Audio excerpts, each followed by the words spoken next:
Oh, what's that, boys and girls? Well, let's add some more music.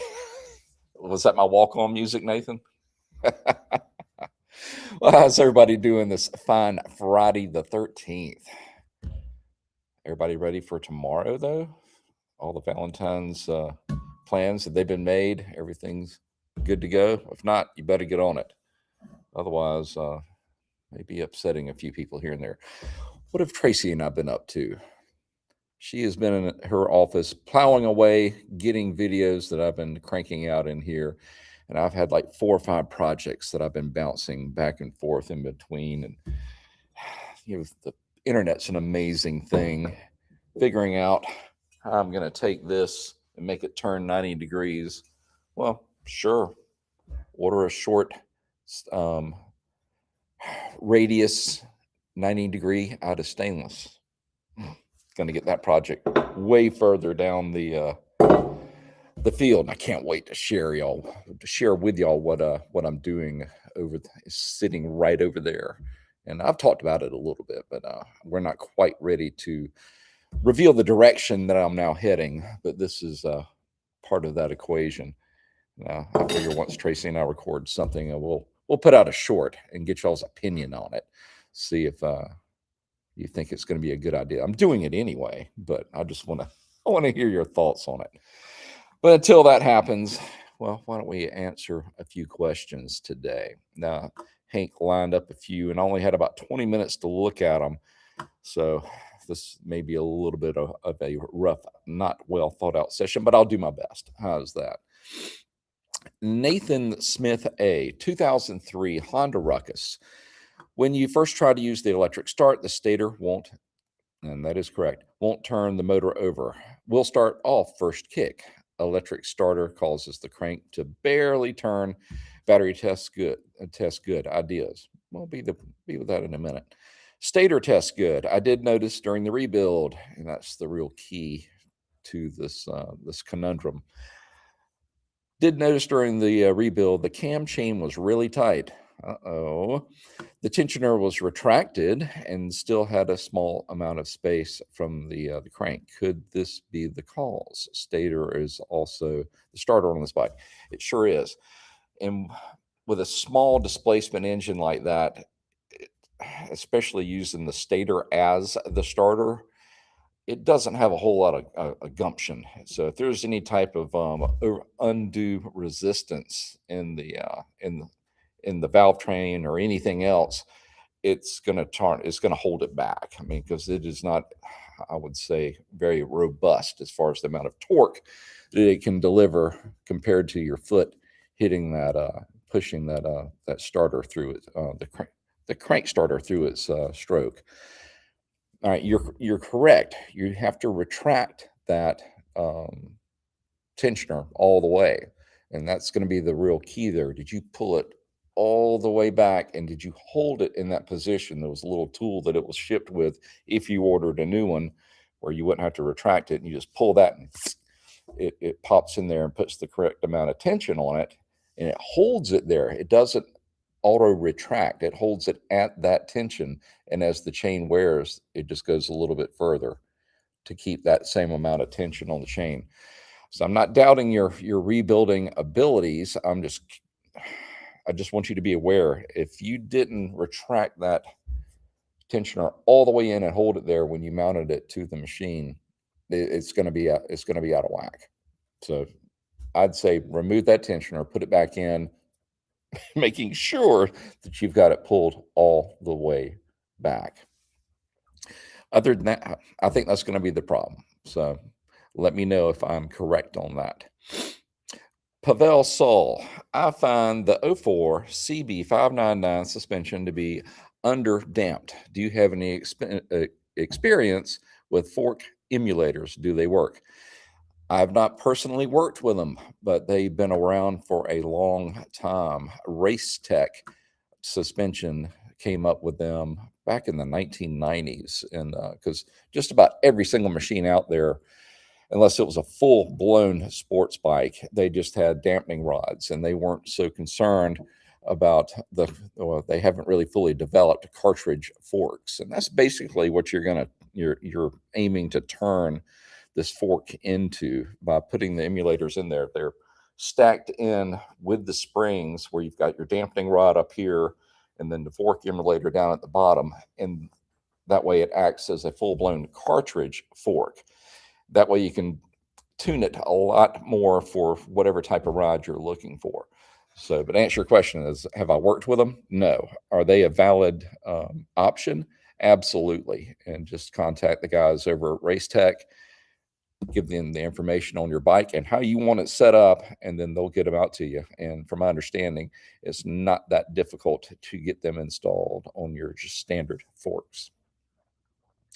Calum, hi John, I'm desperate for help. I have a 2017 TRX 520, but it is sticking in gear. I've had it to the dealer for repair once, who changed the position sensor, but doing it again 3 weeks later. What is the cause and solution? Is currently sat in a field stuck in reverse. Oh boy. I have actually run into, well, because Honda had this huge recall on those shift position sensors, man, that went on for years. They replaced basically every single unit that they sold out there for about an 8-year period of unit sales before they finally straightened it out. But that being said, I've actually replaced one and then it was bad as well. It can happen. I mean, the new part still has or still defective. Who knows? They pulled it from the wrong pile when they were shipping it out. Replace it one more time and see if that straightens out the issue. Now, when you're doing this, when you do replace it, I've also seen this. There is a seal that goes around. It's a 3-conductor plug, I believe. There's a rubber seal that, of course, keeps all the water and mud and dirt and all that crap out of there. When you pulled out, or when they pulled out that wire and replaced the sensor, I've seen that little rubber seal stay in there. The mechanic missed it, plugged it back in, worked for a while, water and whatnot got in there. Of course, that throws off the resistance, and that's all it's reading in there is resistance for the most part. And that caused it to fail again. So when they bring it back in, make sure that seal is still on the end of that wire to keep the debris out of there. G Wheezy, what does it mean when you shift into second gear and you hear a scrape sound? It only does it when I shift from first to second gears. Unfortunately, that probably means that your synchronizers on your gears are worn, and that scraping sound is them grinding to a halt and then finally engaging when they should just go straight in for the most part. So that means you're probably going to need to open up your transmission and rework a couple of the gears inside of your transmission. Now, I said synchronizers, but you've got a gear here and a gear here, and they need to lock in together. On some of your higher performance machines, especially in cars, you've got synchronizers that help facilitate that joining of those two gears. But at any rate, transmission is going to need to be opened up more than likely, and then those gears are replaced. Now, before you do it, I would ask, what oil are you running in there? Because you can't really fix it with this magic oil change, but you may lessen the effects by going from either a conventional oil to a semi-synthetic, and that may let them join together a little bit easier and put off having to pull the engine apart all the way down to your gears. So you may want to give that $15 oil change a shot, or thereabout, if you do it yourself, and see if that helps. And if not, then you're going to have to dive into it. Seth Johnson, my ATV was running fine until I replaced the battery. How dare you? Now, the neutral light comes on, but nothing happens when I hit start. Not even a click. Any ideas? First, I'm going to scold you a little bit. Give me your year, make, and model. That makes it a little bit easier for me to give you advice on this. But if everything was fine before you changed the battery, you put in the battery and all of a sudden this particular circuit is not working right, first place I would run to is the fuses to make sure they're okay, because you've probably seen this before. If you're paying attention, when you swap out a battery, if you do your negative first and then bring over your positive, sometimes it'll arc a little bit, just getting things energized again. So chances are it might have blown one of your control fuse. Probably going to be a 5 amp, because your primary one's good. If your instrument cluster is coming up, all that is fine. This may be a secondary starting circuit, lower amperage fuse that it may have popped. So open up your fuse box, take a peek in there with just a test light, and see if you have any of them that have given up the ghost. Me and my dogs. How do I get the exact measurements for my chain? I'm so new to this, and I don't want to put it on and it's too short, or my chain is too long. A couple of different ways. On most of the manufacturers, information that we get from them and then we put on our website, when you go to the chain, it's going to give the length 108, 120, 122, whatever it is. And it's also going to give you the model number. Well, that's going to give you the makeup of it itself. But you can also just look at your chain, lay it out, and just count the links. It's that simple. If Hank can find it before we sign off, drop the link in the chat of where we did a video showing the difference in between the different chains and how to measure it, and the difference in between each different not manufacturer, but each different size as far as the width and the length, et cetera, et cetera. I go into a lot of detail explaining how to identify your chain and then get the same one as it, although not stretched out or broken. But as far as just getting the length, just count the links. It's that easy. Dual sports riders. Can you use a new valve seal on an old head? If you remove the bottom seat and seal, washer and seal. Well, yes. And that's almost mandatory whenever I do a build, whether or not the engine's got 1,000 miles or 100,000 miles. If I have to pull the head apart, I'm going to put new seals in there. They're inexpensive, and it's really easy to do. So yeah, you just nailed it. You pull off the seal, the washer below it, and then pop on a new one. Just make sure it's seated all the way down and don't damage the upper edge by using an improper tool to get it to seat back down there. All right, well, that was it for this week. And I didn't think we had any video or any, no, I don't think we had any videos come in as far as showing me or asking me questions. So we're going to start promoting that a little bit more, starting right now. If you've got a question or have some information you need to pass on to me, just head over to partzilla.com, ask John, and there's going to be a page that comes up where you can put in your question and you can attach videos, pictures, whatever information you think I need to maybe get your question answered. So just another way we're trying to connect and help you out.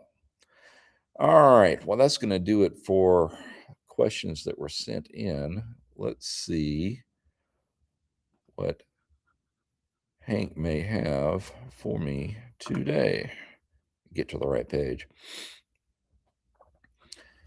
All right. Kiri 5049 asks, Happy St. Valentine's Day, John. On a 2005 Yamaha YZR6, how to get a broken exhaust stud bolt out.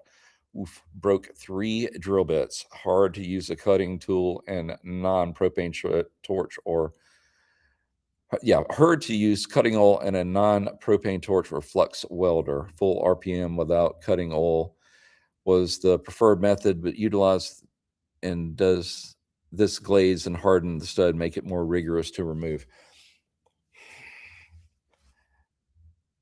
Very few times have I had luck actually drilling into a stud and using an extractor to pull it out when it's sheared off flush with the head itself.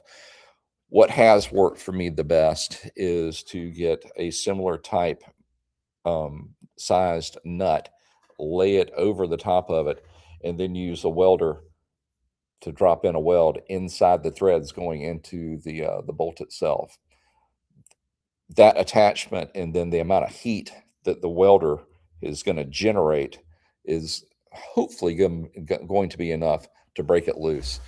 I'm trying to remember the last one I had to do that to, and I think it was for the head on the YFC 1000 build that we did. Gosh, 2 or 3 years ago now. It's been a little while. All of them start to flow together after X amount of time.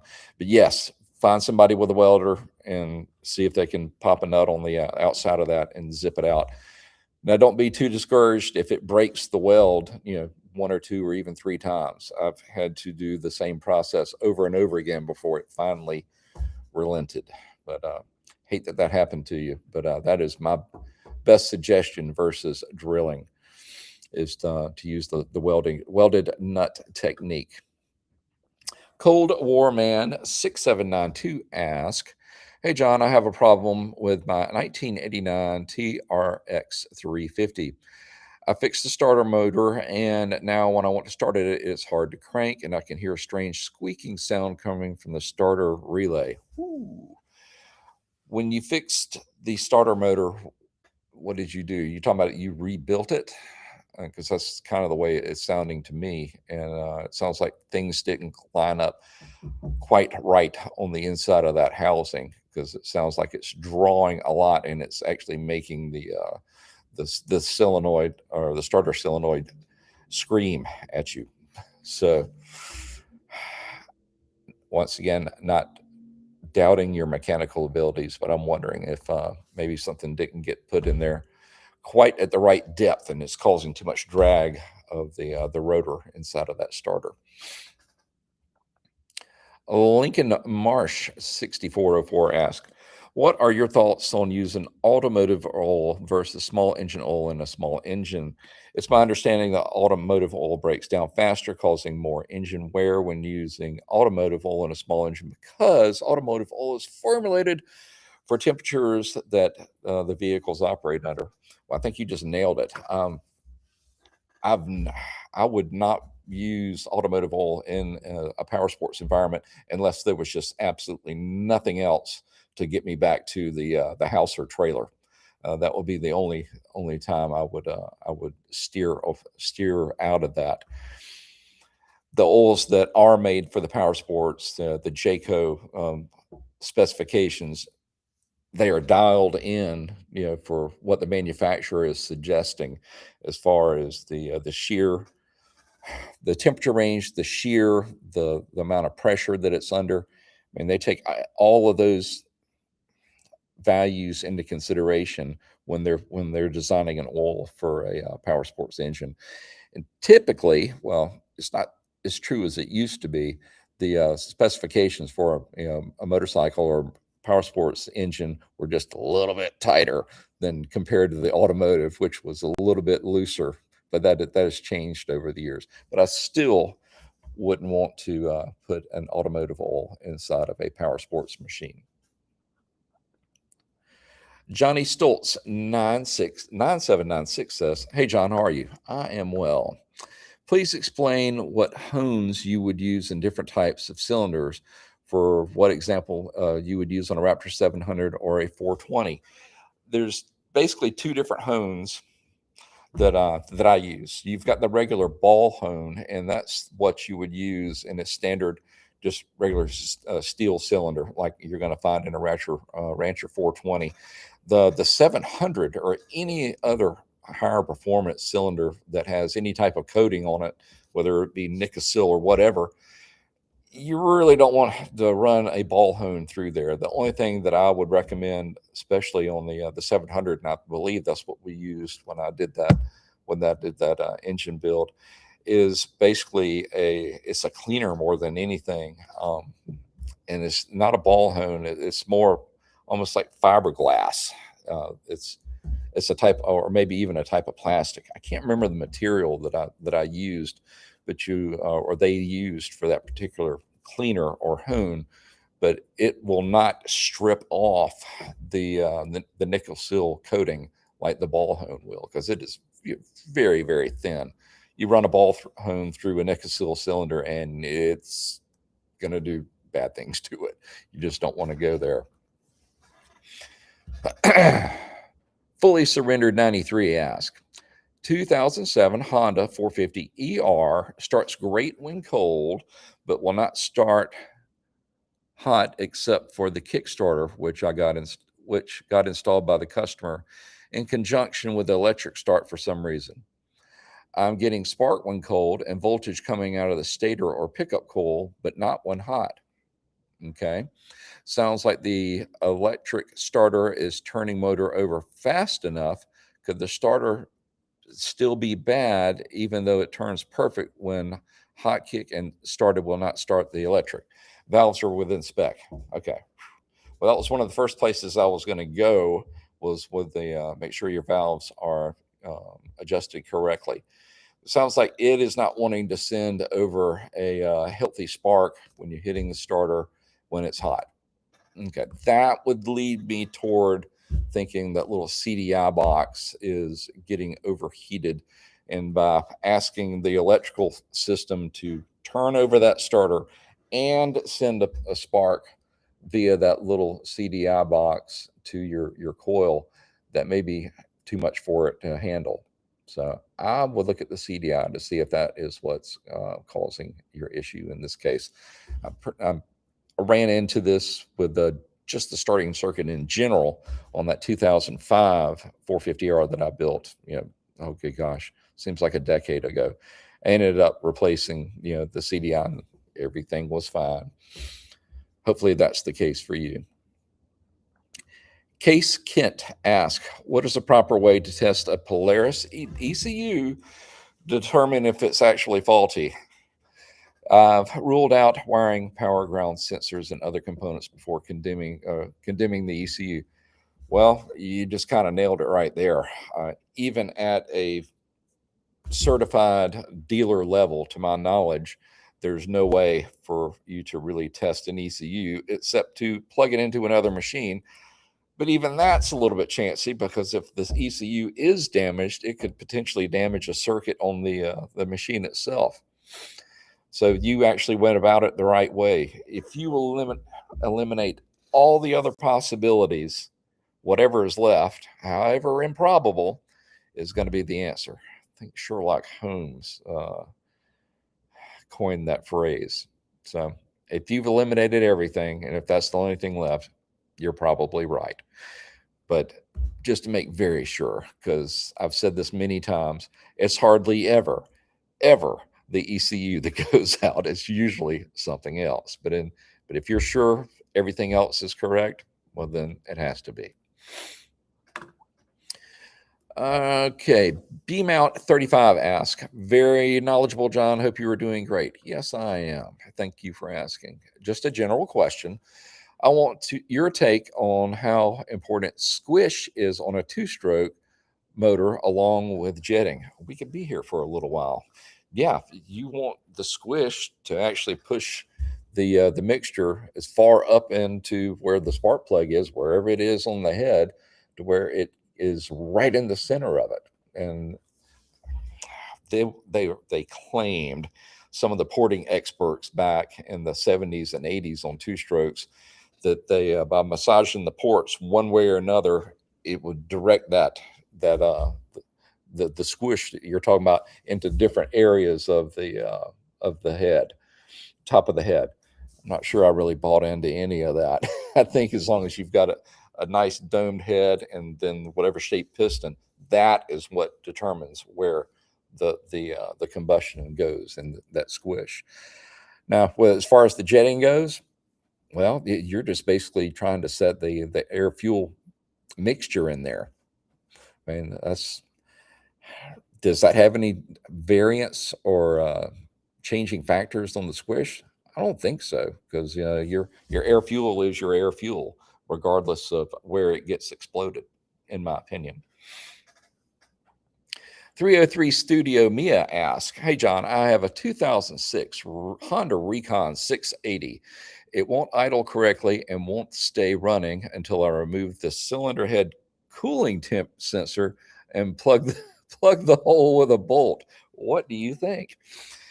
I'll leave the sensor unplugged and hanging in the airbox for it to run. Could my issue with idling be a bad coil or crank sensor? That is good. I'm gonna have to dig into this one, Mia. You've got some weird stuff going on, so I would want to look at the the schematic on that Recon 680 before I can come up with a good answer.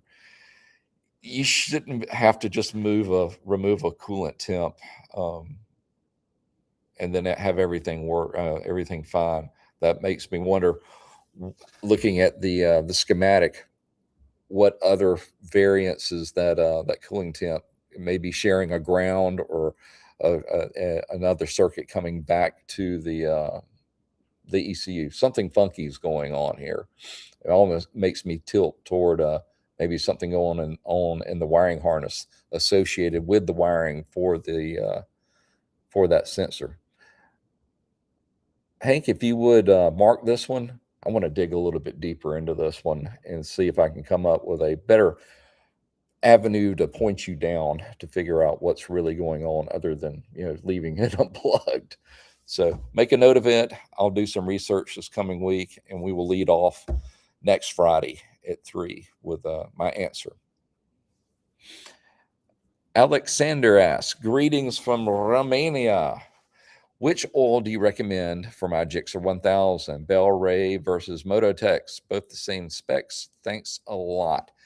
If you're giving me just that choice in between Bell Ray and Motorex, I'm going to go with Bell Ray. Not to be a smartass here, but I'm not familiar with Motorex, but I am familiar with Bell Ray. Been using it for decades. All right, Hank, you got anything else for me? Or do they have anything else for me? You didn't say rap, but he's typing. Drum roll, here it comes. Still typing. Uh-oh, we may be here a minute. I'll give him another 5 seconds. 5, 4, 3, 2. There he is. Out of time. Rap. Well, all right, kids. Man, y'all gave me some great ones here today. And Mia, I can't wait to dig into that Honda Recon 680 and come up with an answer for you. All right, kids. Well, that is it for me. Everybody have a great Friday the 13th, and even better, Valentine's Day tomorrow. Great week, and God willing, we will see you next Friday at 3. Y'all take care.